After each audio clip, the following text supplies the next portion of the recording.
ভর সন্ধ্যায় ভয়াবহ বাস দুর্ঘটনা উত্তর 24 পরগনার মিনাখায়। ঘটনায় 4 জন মারা গিয়েছেন বলে প্রাথমিকভাবে খবর। জখম কমপক্ষে 20 থেকে 22 জন। স্থানীয় সূত্রে জানা গিয়েছে, মালঞ্চ থেকে কলকাতার দিকে যাচ্ছিল একটি বেসরকারি যাত্রীবাহী বাস। বাসন্তী হাইওয়ে উপর জয়গা এলাকায় বাসটি দুর্ঘটনার কবলে পড়ে। সেটি নিয়ন্ত্রণ হারিয়ে রাস্তার ধারে একটি চায়ের দোকানে ঢুকে যায়। দোকানের দেওয়াল ভেঙে সম্পূর্ণ গুড়িয়ে যায়। সেই সময় দোকানের ভেতর কমপক্ষে 8 জন ছিলেন। তারা প্রত্যেকেই বাসের নিচে চাপা পড়েন। অনেকেই বাসের নিচে আটকে রয়েছেন বলে খবর। ঘটনাস্থলেই এক মহিলা সহ 4 জন মারা যান বলে খবর। দুর্ঘটনায় বহু যাত্রী গুরুতর জখম হয়েছেন। তাদের উদ্ধারে ছুটে আসেন স্থানীয় বাসিন্দারা। প্রাথমিকভাবে জানা গিয়েছে, ঘটনায় কমপক্ষে 22 জন গুরুতর জখম হয়েছেন। তাদের উদ্ধার করে মিনাখা হাসপাতালে চিকিৎসার জন্য পাঠানো হয়েছে। তাদের মধ্যে অনেকের অবস্থা আশঙ্কাজনক হওয়ায় কলকাতার হাসপাতালে স্থানান্তরিত করা হয়েছে বলে খবর। মৃত্যুর সংখ্যা আরও বাড়তে পারে বলে আশঙ্কা করা হচ্ছে। মিনাখা থানার পুলিশও ঘটনাস্থলে গিয়েছেন।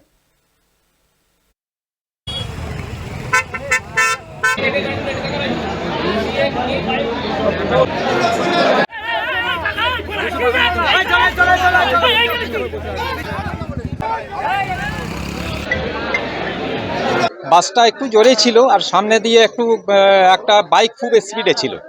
মানে বাইকটাকে বাঁচাতে গিয়ে বাইকটাও সামলাতে পারিনি আর ড্রাইভারটাও আমাদের কন্ট্রোল করতে পারিনি। কন্ট্রোল করার না কারণেই এটা ঘটনাটা হয়ে গেল। কি দেখলেন? তারপরে কি দেখলেন? তারপরে তো আর কি দেখতে পাইনি।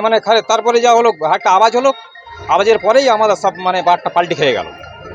পাল্টি খাওয়ার পরে আমরা তো আর কিছু তখন আমরা এই বিয়ে বাড়ি সরবেড়িয়া একটা বিয়ে ছিল, আমার ভাগনার বিয়ে বিয়ে থেকে ফিরছিলাম। হ্যাঁ, ফেরার পথেই দুর্ঘটনা।